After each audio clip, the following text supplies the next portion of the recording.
Is என்பது தம் ஜனங்களின் பாவங்களை நீக்கி ரட்சிப்பார் சொல்றாரு. அதுதான் மத்தேயு 1:23 இம்மானுவேல் என்று பெயரிடுவாயாக. இம்மானுவேல் என்பதற்கு தேவன் நம்மோடு இருக்கிறார் என்ற அர்த்தமா. தேவன் நம்மோடு இருப்பதற்காக இந்த வானத்தை விவரித்த ஆண்டவர் இந்த உலகத்தில் தம்முடைய சொந்த குமாரனை அனுப்பினார். அதுதான் யோவான் 3:16 தம்முடைய ஒரே பேரான குமாரனை விசுவாசிக்கிறேன் அவன் கெட்டு போகாமல் நித்திய ஜீவனை அடைபிடிக்கும் அவர் தன்னுடைய இவ்வளவாய் உலகத்தில் நடந்து கொண்டார் என்று சொன்னாரு. அவரை யார் விசுவாசிக்கிறோமோ அந்த மனிதனுக்கு வாழ் கொடுப்பதற்காக தன்னுடைய சொந்த குமாரை அனுப்பி ரத்தம் சிந்தாமல் பாவமளிப்பு இல்லை. எப்படி நமக்கு ஒரு வியாதி வந்தோன்னு என் பிள்ளையை கொடுக்கிறோம். இன்னைக்கு நிறைய பேர் பிள்ளையே வெட்டி போடுறான், பலியிடுறான். அப்படிப்பட்ட இடத்துல வேண்டாம், என்னுடைய சொந்த ரத்தத்தை சிந்தி உங்களை நான் மீட்டுக் கொண்டிருந்து ஆண்டு உலகத்தை மீட்டுக் கொள்வதற்காக தன்னுடைய சொந்த குமாரை இருந்து கணிப்பினார். அந்த அனுப்பப்பட்ட வாழ்க்கை தானே இன்னைக்கு இயேசு ரட்சகர் இந்த உலகத்தில் 33 ஆண்டுகள் வாழ்ந்து நமக்காக, நம்முடைய பாவங்களுக்காக, நம்முடைய விடுதலைக்காக தன் ஜீவனை விடுப்பதற்கு தன்னை ஜீவனை கொடுத்த ஒரு நாள் தகப்பனே. அந்த ஆண்டவற்ற தகப்பனே, உங்களுடைய கிருபை எனக்கு தாங்க, உங்களுடைய இரக்கத்தை எனக்கு தாங்க, உங்களுடைய வழியிடத்தில் எனக்கு தாங்க தகப்பனே என்று நோக்கி பார்க்கிறோம். நிச்சயமா விடுதலை கொடுக்கும் மீண்டும் ஆண்டவர், அந்த ஆண்டவர் நம்மோடு கடந்து வந்திருக்கிறார். அந்த ஆண்டவர் தன் ஜீவனை பலியாக ஒப்பு கொடுத்த நாள் தான் அந்த ஆண்டு, அந்த நாள் தாங்க. ஆண்டவர் படைத்த வெற்றியின் நாளிலும் அகமகிழ்வோம் அக்களிப்போம் அல்லேலூயா என்று அகமகிழ்வோம் அக்களிப்போம் அல்லேலூயா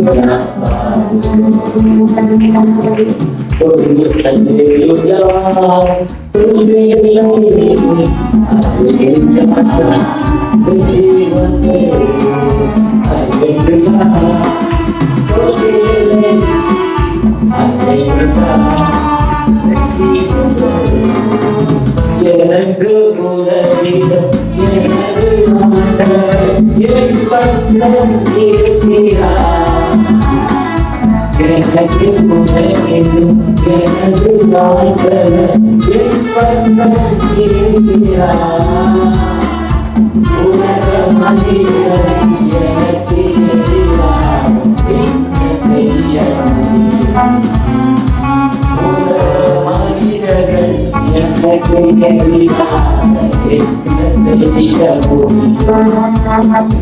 தோல்வியில்லை வெற்றி கொண்டு, தோல்வியில்லை வெற்றி கொண்டு, தோல்வியில்லை வெற்றி கொண்டு, தோல்வியில்லை வெற்றி கொண்டு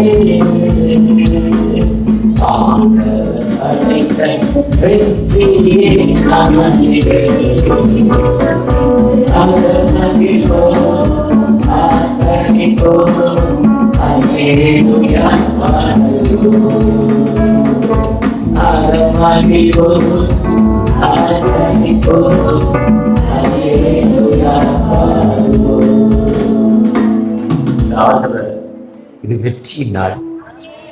அவரை நோக்கி யார் பார்க்கிறோமோ அந்த மக்களுக்கு இப்படிப்பட்ட வெற்றினா, கடந்த நாளில் வாட்ஸ்அப்பில் கேட்டேன், எனக்கு ரொம்ப பிடிச்சது. சூப்பரா ஒரு பாப்பா நடந்து வர்றா, ஒரு வாலிய மகள், சத்து சோகமா, அகத்தின் அழகு சந்தோஷமா இருந்தா சந்தோஷமா முகம் இருக்கும், கொஞ்சம் சோகமாக இருந்தால் முகம் மூன்று இருக்கும். இஞ்சி தின்ன குரங்கும்பாங்க.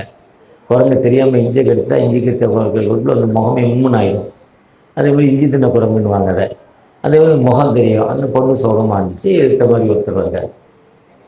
பார்த்துட்டு பாப்பாங்க வாங்க, எதுக்குன்னா கொஞ்சம் ரஃப் ரூடு, நீ இன்னார் மகாதானே, இப்போ என்ன சொல்லுங்க, நான் உன்கிட்ட கொஞ்சம் பேசணும்னாரு.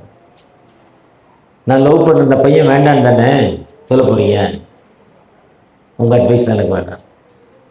எனக்கு அவன் இல்லாமல் என்ன பண்ண முடியாது. இந்த அம்மா எத்தனை நாள் வயிற்றில் வச்சிருந்தது? வயிற்றில் எத்தனை நாள் வைக்கிறீங்க? 270 நாள், 270 days. 9 மாதம் முடிஞ்சோடனே டேட்டு கொடுத்துருவாங்க. நம்மகிட்டே டேட்டு கேட்டு நமக்கே டேட் அவங்க ஃபிக்ஸ் பண்ணுவாங்க. டேட்டு நம்ம தான் சொல்றதை ஃபிக்ஸ் பண்ணுவாங்க. 270 நாள். கடைசி மாதம் அந்த கஷ்டம் அந்த அம்மாவுக்கு மட்டும்தான் தெரியும், வேறு யாருக்கும் தெரியாது. அதுதான் மனித கஷ்டம்னு யோவான் 16:20 என்ன சொல்றாரு? உங்கள் துக்கம் இன்னும் அது வித்தியாசமாக சொல்லும். 19:20 யோவான் 16:20 ரொம்ப வித்தியாசமாக இருக்கும். ஏன்னா அதுதான் பெயின், லேபர், வேலைக்காரனே கஷ்டம். அந்த மூட்டை தூக்குறவனுக்கு தான் தெரியும். ஏசிலேருந்து கமாண்ட் பண்ணுறவனுக்கு தெரியாது. மூட்டை தூக்குறவனுக்கு 50 காசு கூலி, ஆனால் அதை கமாண்ட் பண்ணி வேலைவானுக்கு 500 ரூபா சம்பளம். ஆனால் அது அவனுக்கு அந்த கமாண்ட் பண்ண தெரியாது. அதுதான் லேபர் கஷ்டம், வேதனை தான். அதான் லேபர் வார்டுன்னு பேர். ஹாஸ்பிட்டலில் லேபர் வார்டுன்னு எதுக்கு சொல்லாரு? அந்த உலகத்தின் உச்ச கஷ்டம் அந்த பிள்ளை பெற்றுக்கிறது மட்டும்தான். அந்த அம்மா அவ்வளோலாம் கஷ்டப்பட்டு வித்துச்சா? இந்த பொண்ணு சொல்லுது, நேற்று பஸ் ஸ்டாண்டில் பார்த்த பையன் இல்லாமல் என்ன பண்ண முடியாது. அழகா ஒரு பாட்டு உண்டு, நீங்கள் இல்லாமல் அவனை பார்த்தது பாடிச்சு. அப்போதான் அவர் கூட ஒரு பொண்ணை கூப்பிட்டு வந்தார். ஏம்மா அந்த பொண்ணு அந்த நம்பரை பாப்பாட்ட காட்டுமான்னாரு. அந்த நம்பரை காட்டுறது, இதுக்கு இந்த நம்பர் உங்களுக்கு தெரியுமாண்ணே? இது அவர் நம்பர் இல்லை, உங்களுக்கு எப்படி தெரியும்? அவர் நம்பரோ அவன் பேரை இப்போ பேரை சொல்கிறாங்க, இல்லை போடா வாடாங்கிறாங்க. அதெல்லாம் அந்த காலங்கள் பேரெல்லாம் சொல்லாமல் இருந்தது ஒரு 10-15 வருஷத்துக்கு. அந்த காலம்னா 5000 வருஷத்துக்கு முன்னால். இப்போ ஜஸ்ட்னா இப்போ பேர் சொல்கிறாங்க, போடா வாடாங்கிறாங்க. எல்லாம் நடக்குது. அதெல்லாம் பரவாயில்ல, அதெல்லாம் தப்பில்லை. மனதில் மட்டும் அன்பு இருந்தால் போதும். வெளியே பார்வைக்கு காட்டல.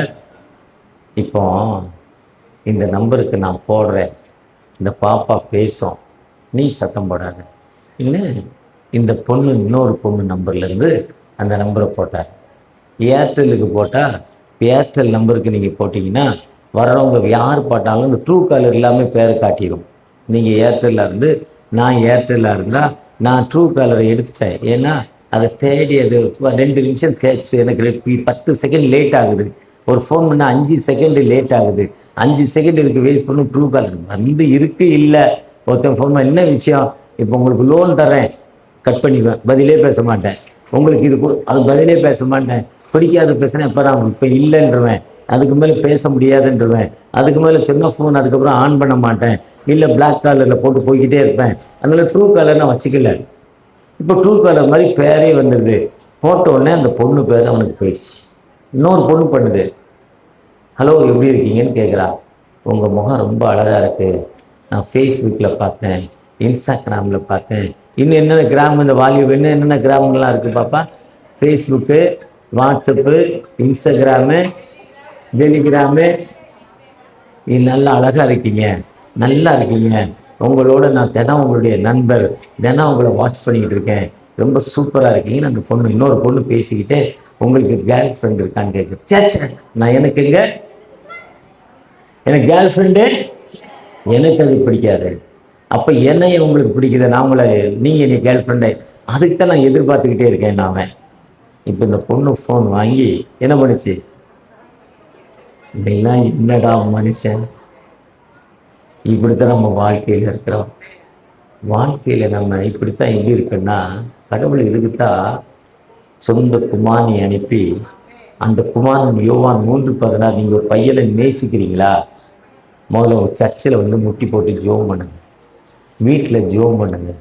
ஜெபம் பண்ணி, எங்கள் அப்பாவுக்கு கல்யாணம் பண்ண காசு இல்லை, எங்கள் அப்பாவை குடியார நாய், எங்கள் அம்மா வேலைக்கு போய் தான் சோறு போடணும், அதனால் நான் லவ் மேரேஜ் பண்ணி ரிஜிஸ்டர் பண்ணால் செலவு கம்மி, அதனால ஒரு பயலை பார்க்குறேன், அது ரைட்டாக தப்பான்னு எங்கே பண்ணணும்? யார்கிட்ட கேட்கணும்? கடவுள்கிட்ட கேட்கணும். இப்படி நமக்கு வாழ்வு கொடுப்பு தான் இயேசுக்கு இந்த ஒரு ரட்சகர் உலகத்தில் வந்தார். இயேசுங்கிற உலகத்தில் ரட்சகர் வந்தது நோக்கமே, நமக்கு எப்போ பிரச்சனையோ இந்த இடத்த வாங்கணும், வாங்கவே வேண்டாமா, இந்த இடத்த நான் செய்யணும், இந்த வேலைக்கு போகிறேன், இந்த வேலை செய்கிறேன், இதுலேருந்து இந்த வேலைக்கு போகிறேன், இந்த வேலைக்கு போகிறது நான் போகிறது சரியா இல்லையா, நான் இந்த ஓனத்தை இதை பேச போகிறேன் சரியா இல்லையா, நீங்கள் நம்மளை உருவாக்கின தகப்பனை நோக்கி ஜெபித்து அந்த விடுதலை கொடுப்பது தான் இயேசுங்கிற ஒரு ரட்சகர் இந்த உலகத்தில் வந்தாருங்க. அதுதாங்க இயேசுங்கிற ஒரு ரட்சகர், அதுதான் மன்னிக்கிற கடவுளாய். இப்போ இந்த பொண்ணு என்ன சொல்லுது? ஐயோ, என்கிட்ட விட்டுட்டேனே, எங்கள் அப்பாவை நான் விட்டுட்டேனே, எங்கள் அப்பாவை திட்டேனே, எங்கள் அப்பாவை நான் விட்டுட்டேனே, ஐயோ ஐயோ ஐயோன்னு அது அழுகுது. அப்ப அந்த நண்பர் சொல்றாரு, அழகம்மா உங்க அப்பாவை நீ உதறி போட்டுட்டு வந்துட்ட, ஆனா உங்க அப்பா என்ன பண்ணல உன்னைய இல்லை. உனக்காக ஒரு வாரம் அந்த ஆளு சாப்பிடலமா, பாசின்னு ஜெபம் பண்ணிட்டு இருக்கான். இப்படி ஒரு திருக்கு பயிரை நீ பிடிச்சிடக்கூடாது, உன் வாழ்க்கைய கந்த கோலமா ஆயிடக்கூடாது, 1 மாசத்துல டைவர்ஸ் போயிடக்கூடாது, 2 மாசத்துல டைவர்ஸ் போயிடக்கூடாது, உன் வாழ்க்கை சீரழிய கூடாது. ஏன்னா இது சேலை பெண்ணுடைய நிலைமை என்னன்னா, இந்த சேலை கிழிஞ்சு ஒட்டு போட்ட மாதிரி, ஆணுடைய நிலைமை என்னன்னா துவைச்சுக்கிட்ட மாதிரி. இப்ப அழுத்தானா துவைச்சா இது துவைச்ச அழிமுன்னா புதுசாயிருது. பொண்ணுடைய வாழ்க்கை அப்படி இல்லை, ஒட்டு போட்ட மாதிரி. உங்க அப்பா உனக்கா 1 மாசம் ஜெபம் பண்ணிட்டு இருக்கான், இந்த பாசிங் இருக்கான், நீ அவன்கிட்ட போய் மன்னிப்பு கேளுனாரு. ஒருவேளை நீங்க எல்லாரும் அந்த உலகத்தின் அடையாளம் தான் இயேசு கிறிஸ்து சிலுவையில மன்னிக்கிற தகப்பனார். இதாவே இது தாங்கள் செய்யல இன்னதை அறியாது மன்னிக்க சொன்னாருங்க. அதுதான் யோவான் 23 லூக்கா 23ஆம் அதிகாரத்துல மன்னிக்கும் கடவுளாய் இந்த உலகத்திற்கு ஆண்டவர் வந்தார். நீங்க எல்லாரும் நம்முடைய வேலை நினைச்சு நாம தெரியாம செய்த தவறு, ஏதோ கணவரை பார்த்து அம்மா அப்பா கல்யாணம் பண்ணாங்க, ஏதோ ஒரு கோபத்துல அந்த கணவர் கூட சண்டை போட்டுட்டு வீட்டுக்கு போயிட்டோம், அம்மாவை நம்பி போயிட்டோம், அம்மா அப்பா வீட்டுல வசதி இல்லை, இப்ப அண்ணன் தம்பி நம்ம வீட்டுல சேர்க்க மாட்டோம், அப்பாவை ரிட்டையர்ட் ஆயிட்டாரு, தம்பி அண்ணனும் முகத்தை காட்டுறான். இன்னைக்கு கணவரை ஏற்றுக்கொள்வாரன்னா நீ ஜெபம் பண்ணிட்டு உன் கணவரை நோக்கிப்பார். அந்த மனிதர்கிட்ட ஆண்டவர் பேசும் ஆண்டவர் மன்னித்து விடுதலை கொடுக்க ஆயத்தமுள்ள தகப்பனாய் காணப்படுகிறார். அதுதாங்க இயேசு சிலுவையில் தொங்கல நோக்கமே. மன்னிக்கிற கடவுள், அவர் மன்னிக்கிற ஆண்டவர். எங்க பார்த்தால் திரும்ப இடத்துல எல்லாம் மன்னிக்கிறாரு. அந்த ஆதாம் ஏவாள் தப்பு பண்ணிட்டாங்க, மன்னிச்சரா இல்லையா? நோவா காலத்துல மக்கள் தப்பு பண்ணிட்டாங்க, மன்னிச்சரா இல்லையா?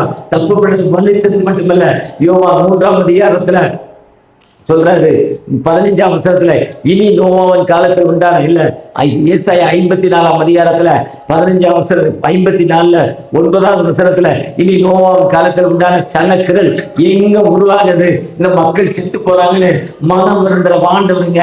அந்த யோவான் 3ஆம் அதிகாரத்துல என்னாகமோ 11ஆம் அதிகாரத்துல பாம்பு கடிச்சதால செத்து போறாங்க, என் மக்களுக்காக பஞ்சபிக்கும் ஆண்டவருங்கிறாரு.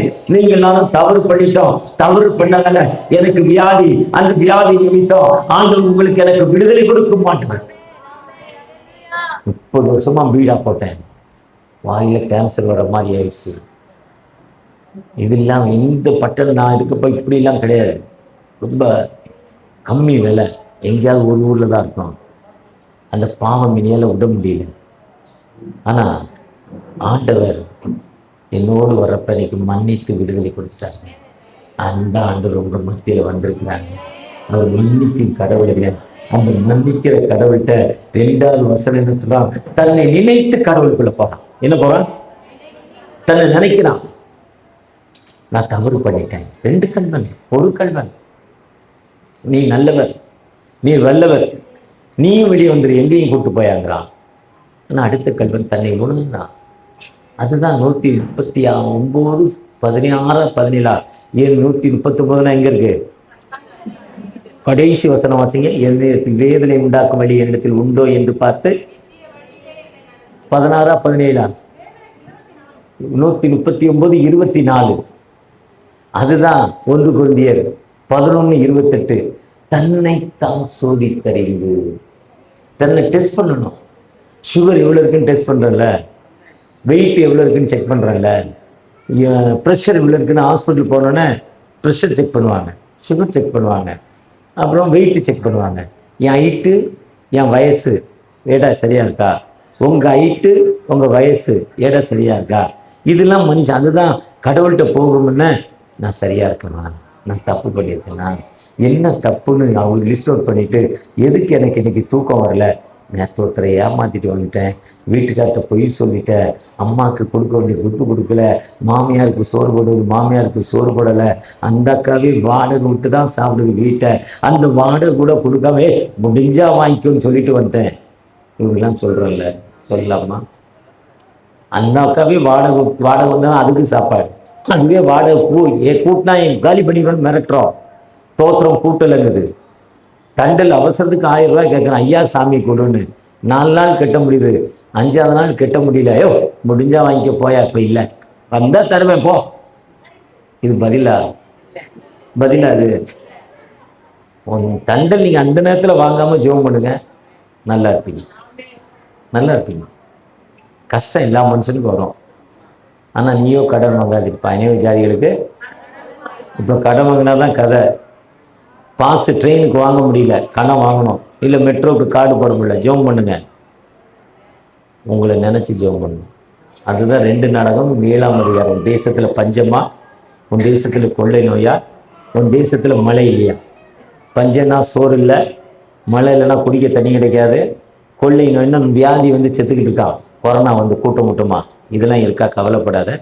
என் நாமம் தரிக்கப்பட்ட ஜனங்கள் தங்களை தாழ்த்தி என்னை நோக்கி ஜெபம் பண்ணி என் முகத்தை தேடி தன்னுடைய பொல்லாத வழியை விட்டு எனக்கு திரும்பணும். அதுல 3வது பாயிண்ட், அவருடைய நாமம் எப்போ தொட்டிக்குள்ள முங்கி வெளியே வர்றப்போ, இதா குமார பரிசுத்தாவி, நீங்க ஞானஸ்நானம் வாங்கிட்டீங்கல்ல, சிலுவை போட்டார்ல, பாச தான் உங்களுக்கு போட்டுப்பார், சிலுவை நெத்தியில போட்டார்ல, அதுதான் அவருடைய நாமம். அடுத்து தங்களை தாழ்த்தி, நான் வாங்கிட்டேன்ப்பா, நான் ஒன்றும் இல்லை, நான் ஒரு 0, எனக்கு மன்னிங்கப்பான்னு தாழ்த்தணும். 3வது ஜெபம் பண்ணிட்டு 3வது பாயிண்ட், ஒரு முகத்தை தேடணும். இருக்கிறாரா, இல்லை வாழ்க்கை சொல்ல போய் நிற்கிறாரா, திருப்புலி ஸ்ட்ரீட்ல நிற்கிறாரான்னு பார்க்கணும். ஏன்னா துன்மார்க்க கர்த்தர் நம்மளுடைய பாவத்தை அறிக்கை விடணும். கர்த்தர் முகத்தை தேடி சீக் டு த ஃபேஸ் இல்லை, நம்ம அறிக்கை விட்டுட்டு ஆண்டவரை நோக்கி பார்க்கணும். அதுதான் 2வது கல்வன் 2வது நிலைமையில செஞ்சா. அப்படி செய்யறப்போ ஆண்டவர் வாழ்வு கொடுத்தாங்க, ஆண்டவர் விடுதலை கொடுத்த ஆண்டவர். அந்த ஆண்டவர் ஒரு காலம் உங்களை என்ன பண்ண மாட்டாரு? கைவிடவே மாட்டார். நீங்க எப்போ, நானும் சரி, நீங்களும் சரி, பாசுமாவும் சரி, நம்ம சிஎம்மும் சரி, நம்ம பிரதம மந்திரியும் சரி, அமெரிக்க அதிபரும் சரி, இல்லை ஈரானுடைய அதிபரும் சரி, அது எவரா இருந்தாலும் அவரு காயங்கள்ல எல்லாரும் ஒண்ணுதான். அந்த ஒரு மனிதன் தன்னை உணர்ந்து ஆண்டவரை நோக்கி பார்த்துட்டீங்கன்னா நிச்சயமாக விடுதலை கொடுக்கும் ஆண்டவர், நிச்சயம் வாழ்ந்து கொடுக்கும் ஆண்டவர். அந்த ஆண்டவர் நம்மோடு. சிலுவையில் பிரசங்கம் 7ன்னுவாங்க. சிலுவையில் இயேசு மொழிந்த திருவார்த்தைகள் 7 மெசேஜ். 7 செய்தி முடிஞ்ச பிறகு க்ளோசிங், முன்னுரை, முடிவுரை, முகவுரை. அது முகவுரை, இது முடிவுரை. 9 மெசேஜ், மும்மணி தியானம். இயேசு 3 மணி நேரம் சிலுவையில் பாடுபட்டார், அதனால 3 மணி நேரம் பிரசங்கம்பாங்க, 3.5 மணி நேரம். இதுக்குள்ள வெயில் சூடேறி மனுஷன் நொந்து நூலாகி கடைசி எப்பயா முடிக்க போற, சீக்கிரம் முடிந்தது என்று அறிந்து வேத வாக்கில் நிறைவேற்ற தன் ஆவியை ஒப்புக் கொடுத்தார். இது 7 வார்த்தை. பொதுவாக அதனால இப்போ பெண்டிகா சர்ச்சில் லேட்டஸ்ட் டெக்னாலஜியில் இப்போ 100 வருஷத்துக்குள்ளே வளர்ந்த பெண்டிகா சர்ச்சு ஒரே மெசேஜ், ஒரு மணி நேரம், நாங்கள் ஒரு மணி நேரம் ஒர்க்ஷிப்பு, நீங்கள் ஒரு மணி நேரம், 2 மணி நேரத்தில் வீட்டுக்கு அனுப்பிடலான்னு அப்படி நிலைமை வந்துச்சு. இப்போ 2 வார்த்தை வந்து முதல் வார்த்தை மன்னிக்கும். மன்னிக்கு தன்மை எனக்கு இருந்தால் தான் அந்த உலகத்தில் வாழ முடியும். அந்த மன்னிப்பு வாங்கணும்னா நம்மை உணர வேண்டும். அந்த மன்னிப்பு தன்னை உணர்றன்னா மனுஷன் தான் எதுக்காக உருவாக்கப்பட்டேன்னு பார்க்கணும். ஒரு பையன் ஒரு அப்பாவை, ஒரு ஒய்ஃபு சொல்லிச்சு, உங்கள் அப்பாவை கொண்டு ஹாஸ்டலில் விட்டு வந்துரு, இல்லைன்னா நான் வேணுமா உங்கள் அப்பா வேணுமான்னு முடிவு பண்ணுன்ட்டா. நான் வேணுமா உங்கள் அப்பா வேணுமா, நான் வேணும் உங்கள் அப்பா இப்போ வீட்டில் இருக்க கூட கொண்டு முடிவு பண்ணுன்னு விட்டுட்டா. கொண்டு ஹாஸ்டலுக்கு கூப்பிட்டு போகிறப்போ அந்த ஹாஸ்டலில் போனோன்னே அந்த ஹாஸ்டலில் அந்த பெரியவரை பார்த்து அவர் பேசுகிறார், நல்லா பேசி அவருக்கு ரூம் கொடுத்துட்டாரு. அந்த ஹாஸ்டல் ஓனர் அந்த பெரியவரை சேர்த்துக்கிட்ட பிறகு அந்த இப்போ உள்ளே போயிட்டு வெளியே வந்துடும். அப்பாவை கொண்டு ஹாஸ்டல் விட்டு இவன் கிளம்புற நேரத்தில் இந்த ஹாஸ்டலுடைய வார்டன் அந்த ஹாஸ்டலுடைய சூப்பர்வைசரை பார்த்து, எங்கள் அப்பா உங்களுக்கு தெரியுமா, எப்படி பழக்கமான்னு கேட்டார். ஒன்றும் இல்லைங்க, இப்போ எனக்கு பழக்கலை, 35 வருஷத்துக்கு முன்னால் வந்தார், எனக்கு கல்யாணம் 25 ஆண்டு ஆச்சு, குழந்தை இல்லை, இப்போ எங்கெங்கேயோ ட்ரை பண்ணோம், குழந்தை கிடைக்கல, இப்போ அது புனித தலத்துக்கு போனோம், இப்போ குழந்தைகள் உருவாக்குற இடம், செயற்கை குழந்தை உருவாக்குற இடம் இருக்குது, எங்கேயோ போனோம் கிடைக்கல, அதனால் ஒரு குழந்தை எங்களுக்கு வேணும்னு வந்தார். அப்போ தான் உங்களை ஒரு குழந்தை இங்கேருந்து தத்து எடுத்துகிட்டு போனார், இத்தனாவது வருஷத்தில் 8ஆம் தேதி எடுத்துகிட்டு போனார், 10ஆம் தேதி அந்த பையனுக்கு அவர் பிறந்த நாள் கொண்டாடுவார். அப்போ இந்த பையனை எங்கேருந்து தத்து எடுத்துருக்கிறாரு? அப்போ மனம் உடைக்கப்பட்டது. ஒரு தத்தெடுத்த என்னை, ஒரு அனாதை என்னை என் அப்பா எந்த அளவுக்கு வளர்த்துருக்கிறாரு, அந்த அப்பாவை நான் விட்டுட்டு போகலாமா, நம்ம அழுது திரும்ப அப்பாவை கூட்டிகிட்டு போயிட்டானா. என்ன சொன்னானா, மனைவிட்ட சொன்னானா, நான் வேணும்னா இல்லை தோற்றம் போயிட்டு வான்ட்டானா. இதுதான் லைஃப்பு. ஆண்டவற்றை தேடி வந்திருக்கிற நீங்கள் நானும், அதுதான் ஆண்டவர். அந்த உலகத்தில் அந்த அம்மா வந்து உலகமே அந்த அம்மாவை திட்டிச்சு. உலகமே ஐயோ கல்யாணமே பண்ண ஒரு பிள்ளை வயிற்றுல சுமந்துட்டு இருக்காளே, என்ன பொம்பளைன்னு எல்லாம் திட்டிச்சு. ஆனால் அந்த காவிரியல் தூதன் சொன்ன பொழுது, காவிரியல் தூதன்ட்டு அந்த அம்மா கேட்குறாங்க, தேவனாலே அந்த அவமானத்தின் சின்னத்தை எல்லாம் அந்த அம்மா வளர்ந்ததெல்லாம் அதோ ஒரு தாய், அதோ ஒரு மகள்னாரு. ஒருவேளை நீங்கள் நானும் நம்முடைய தாயின் தகப்பனை கனம் பண்ணுகிற மக்களாய் காணப்படுகிறோமா?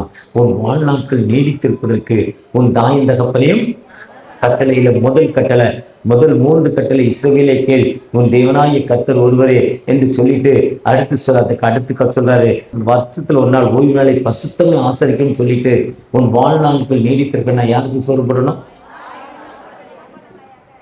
அவரு அவங்க அம்மா அப்பாவுக்கு சொல்லப்படணும், நீங்க உங்க அம்மா அப்பாவுக்கு சொல்லப்படணும்.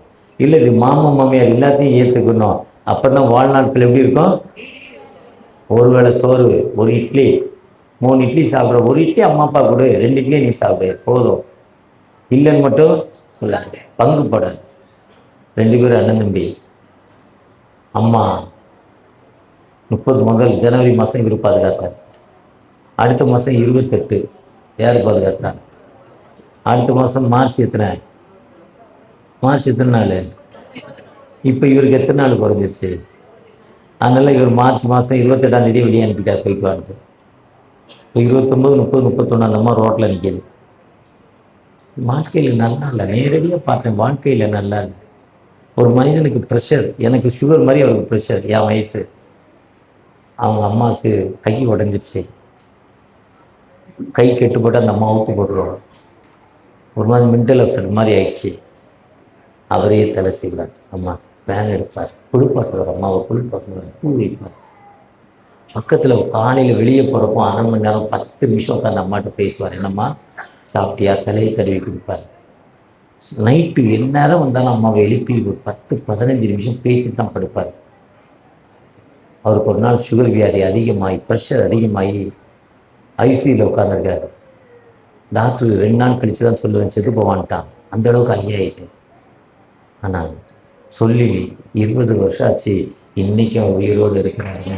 அதுக்கு வாழ்நாட்கள் நீங்கள் இல்லாமல் அதுக்கிட்ட இயேசு கிறிஸ்து சிலுவையில் வந்தாருங்க.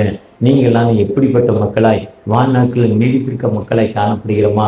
அடுத்து சொன்னாரு, என்ன சொன்னாரு சொல்லுங்க?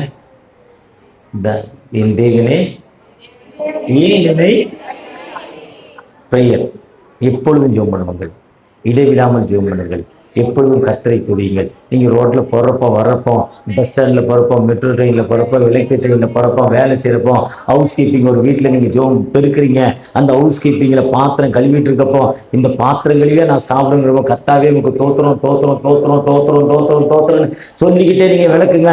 ஆண்டவர் உங்களை உயர்த்தும் ஆண்டவர், விடுதலை கொடுக்கும் ஆண்டவர். வாழ்க்கையில் நீங்கள் எப்போதும் ஜெபம் பண்ணலாம். அதுதான் அவர் கஷ்டம் வேதனை வரப்போ, என் தேவனே ஏனே கேள்வி சொல்லி ஜெபம் பண்ண. அதுதான் சங்கீதம் 88 உங்களுடைய செய்த விண்ணப்பத்தை செவி சாய்த்து கேளுங்க. அழகா சொல்றாரு. இன்னைக்கு தான் வாசித்தேன் காலையில. இதுவரை 88:1 எனக்கு வாசித்த மாதிரியே ஞாபகம் இல்லை. இன்னைக்கு இன்னொரு டெக்ஸ்டுக்கு அது வருது 88:1 வாசிங்க. என்ன அழகா வாசிக்கிறாங்க சொல்றாங்க பாருங்க. 88:1 இரவு டே நைட். எப்பெல்லாம் குலோசியர் சொல்றப்ப இடைவிடாமல் ஜெபம் பண்ணுங்கிறாரு. 1 சொல்ல பவுல் சொல்றப்ப எப்பொழுதும் ஜெபம் பண்ணுங்கிறாரு. இவர் சங்கீதக்காரன் சொல்றார் டே நைட் நோ கேப். சூரியன் உஸ்தத்திக்கிறோம், சூரியன் மறைந்து சந்திரன் இருக்கப்போ என்ன பண்றேன்? என் விண்ணப்பத்தை விட இதுக்கு தான் அந்த லைஃப் தான் அவர் சிலுவையில ஜெபம் பண்ணார். அடுத்த நோக்கம் என்ன? தாகம். தாகம்னா பசி. ஏசாயா 55:1 தாகமாயிருக்கிறவர்களே என்னிடத்தில் வாங்க. பசி என்ன பசின்னா கடன் பசி, பயத்து பசி, பிரச்சனைகள் மத்தியில் தேவைகள் தான் தாகம். தேவை தான் தாகம். எத்தனையோ தேவைகள். என் பிஸ்னஸில் வாழ்க்கையில் வளர்ச்சி இல்லை. சின்ன கடை வச்சிருக்கேன், 200-500 ரூபா முதல்ல. ஆனால் அது கெட்டு போகிற பொருள். சாயங்காலத்துக்கு கூட விற்கணும்னா நாளைக்கு அவுட்டு.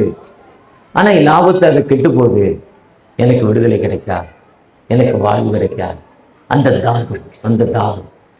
ஐயோ நான் சாப்பிட்றேன், எங்கள் அக்கா வீட்டுக்காரர் செத்து போனாரு, அந்த அம்மாவுக்கு 3 பசங்க, தருதலை 1 கூட சோறு போடலை, அந்த அக்கா சோத்துக்கு அலையுது, கெட்ட நல்ல துணி இல்லை, என் அக்காவுக்கு ஒரு துணி இருக்கா?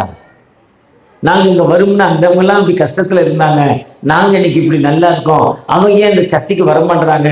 இந்த அக்னி திருச்சபைக்கு அவங்க வந்தா அவங்களுக்கு ஒரு விடுதலை கிடைக்கும்னு நம்ம அப்படிப்பட்ட ஒரு தாகம் மத்தியில் இருக்கா? அப்படிப்பட்ட தாகம் மத்தியில் இருக்கா? நம்ம காஸ்பல் பிறருக்கு சொல்றதுதான் ஆண்டவருடைய தாகம். இன்னும் நோக்கத்தோடு வந்து சிலுவையில் வந்தா மன்னிக்கிற தாகம், மன்னிப்பை பெற்றுக்கொள்கிற ஒரு தாகம், விடுதலை. அடுத்து தாயின் தகப்பன் நேசிக்கிற ஒரு தாகம். இந்த தாகம் இந்த மக்கள்கிட்ட இருக்கா? அந்த தாகம் தாங்க 5வது வார்த்தை சொல்றாரு, தாகம், என் மக்களுக்கு விடுதலை. இந்த விடுதலையை சொல்வதற்காக உலகத்துல வந்தேன், அதுதான் அவருடைய கட்டளை. அந்த கட்டளையெல்லாம் முடிந்தது என்று தன் ஆவியை கையில கொடுத்தார். கல்யாணம் பண்ணோம், குழந்தை பிறந்துச்சு, ஸ்கூல்ல சேர்த்தோம், படிக்க வச்சோம், ஏஜ் அட்டன் பண்ணிச்சு, நல்ல கூடயே வந்தோம். அந்த பிள்ளைக்கு நல்ல வாழ்க்கையை அமைத்து கொடுத்தோம். அந்த பிள்ளையோட பிள்ளையை பார்த்தோம், அதுக்கு வாழ்க்கை அமைஞ்சது. அது கொஞ்சம் தகராறு, கணவர் கூட ஜெபம் பண்ணோம், ஆண்டவர் ஜெபத்தை கூப்பிட்டு கேட்டாரு. அந்த மருமகனுடைய மகளுக்கு நல்ல உறவு வந்துட்டு, மகனுக்கு அந்த மருமக கூட நல்ல உறவு இருந்தது. நல்ல வசதியாக வீட்டு பொண்ணு வேணும், துட்டு வேணும்னு தேடி தேடி போய் கண்டுபிடிச்சு, துட்டு நிறைய கேட்டு, கார் பங்கெல்லாம் கேட்டு, பைக்கெல்லாம் கேட்டு ஒரு பையனை பார்த்து கல்யாணம் பண்ணோம். தருதல வந்த நாள்லேருந்து குடிச்சு என் வாழ்க்கையை அழித்துக்கிட்டு இருக்கா, மகளுடைய வாழ்க்கையை கெட்டு போச்சு. நம்ம ஜெபம் பண்றோம், ஜெபம் பண்ண ஆண்டவர் விடுதலை தருவாரா? அந்த ஜெபத்தை கேட்ட ஆண்டவர் அதே மருமகன் இன்னைக்கு தங்க கம்பி மாதிரி சூப்பர் ஆளாயிட்டான். என் மக சொன்னா உட்காருனா, எந்தினா எந்திக்கா, என் மாமியாருன்னா கீழே விட மாட்டான், தூக்கி சுமக்கிறான். அதுதாங்க என் வாழ்க்கை முடிஞ்சிருங்க. நான் ஜெபம் பண்ண அந்த தாகம் என் வாழ்க்கையில முடிஞ்சது. இனி நான் நிம்மதியா டாட்டா சியூ கடவுள்கிட்ட போயிருவேன்னு சொல்றல, இந்த வாழ்க்கை தாங்க ஆண்டவர், இந்த வாழ்க்கையை தருவத்த ஆண்டவர் பக்கத்துல வந்திருக்கிறாரு. இதுதான் பிராக்டிக்கல் லைஃப். இந்த பிராக்டிக்கல் லைஃப்ல ஆண்டவர்களுக்கு எல்லா நிலையிலும் விடுதலை கொடுக்கிறோம். ஒரு வீடுள்ள ஆண்டவர் நம்மோடு கடந்து வந்திருக்கிறார். நீங்க எல்லாரும் அந்த சிலுவை மொழி 7 வார்த்தைகள், 7 வார்த்தைகள் ரொம்ப நேரம்லாம் பேசல, வித்தின் 3 நிமிஷம் 4 நிமிஷம் தான். ஏன்னா வியாழக்கிழமை ராத்திரில இருந்து சோறு சாப்பிடல, அடி ரத்தம் போய்கிட்டே இருக்கு. கடைசி நிமிஷம் வெயில், உச்ச வெயில்ல நாக்கு வரலுது. இந்த நேரத்துல தான் கடைசியாக என் மக்கள் சீரடைய வேண்டும் என்பதற்காக சிலுவையின் திருமொழிகள் சொல்லி, இது 4 மத்தேயு, மார்க்கு, லூக்கா, யோவான்ல 4 விதமா சொல்லியிருப்பாங்க. டிஃப்ரெண்டா இருக்கும். ஆனால் அது சிலுவையில் பேசினாராங்கிறது கஷ்டம். ஏன்னா யாரும் பக்கத்துல இருந்து கேட்கல. போடுறது வேதபாரகரும் பரிசேயரும் போர் செய்கிறோம். ஃப்ரெண்ட்ஸு கூட இல்லை, நண்பர்கள் கூட இல்லை, பக்கத்தில் போக முடியாது. எல்லாம் 2 கிலோமீட்டர் தள்ளி நிற்கிறாங்க. அவர் பேசுறது கேட்டுதான் என்னன்னு தெரியாது. அதுதான் ஒரு இடையில விளையாட்டு, ஏசு கிறிஸ்து 7 வார்த்தை பேசினா அவனுக்கு தெரியுமாயா? ஒரே வார்த்தை சொன்னார், மன்னிங்கிற வார்த்தை தான் சொன்னார், மன்னிச்சாருன்னார். இதுதான் உண்மை. ஆனால் நம் வாழ்க்கையில் நாம் பிறரை மன்னிக்கிற மக்கள், அந்த மன்னிப்பை நாம் பெறுகிற மக்களை, அந்த மன்னிப்பை பெற்றுக்கொண்ட நாம் குடும்பத்தில் ஒரு சாட்சி. எங்கள் அம்மா, அப்பா, அண்ணன், நம்பி பிள்ளைகளோடு நாங்கள் ஒன்றா உட்கார்ந்து சகோதரர் ஒருமித்து வாசம் பண்ணுவது எத்தனை நன்மை, எத்தனை இன்மை. எங்கள் குடும்பத்தில் தேவைக்காக நான் கடவுள்கிட்ட ஜெபிக்கிற மக்களா, என் தேவனே ஏன் என்னை கைவிட்டீங்கன்னு சொல்லி வேத வாக்கியங்கள் நிறைவேற்றத்தக்கதாக முடிந்தது என்று அறிந்து தாகமாய் இருக்கிறேன் என்று சிலுவையில் தலையை சாய்த்து ஆவியை ஒப்பு கொடுத்தார். 4 வார்த்தை ஒன்றா வந்துருச்சுங்க. ஆண்டவர் அப்படிப்பட்ட வாழ்க்கையில கடைசி வாழ்க்கை பயணம் 70. எத்தனை வயசு வரை வாழணும்? போதும் 70 அல்லது 80. அதுக்கப்புறம் இருந்தா பெட் அனிமல்னா தெரியல.